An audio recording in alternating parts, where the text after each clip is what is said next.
হাতে থাকা টর্চটা হঠাৎ করে কেন জানি না বন্ধ হয়ে গেল। কিন্তু দিনে তো ভালোই চার্জ করেছিলাম।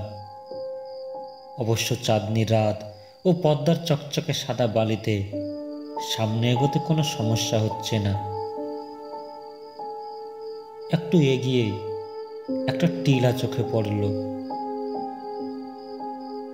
ঠিক তাহলে সঠিক জায়গাতে এসে পড়েছি। এখানেই ছিল পাইকমারি নামক গ্রামটা।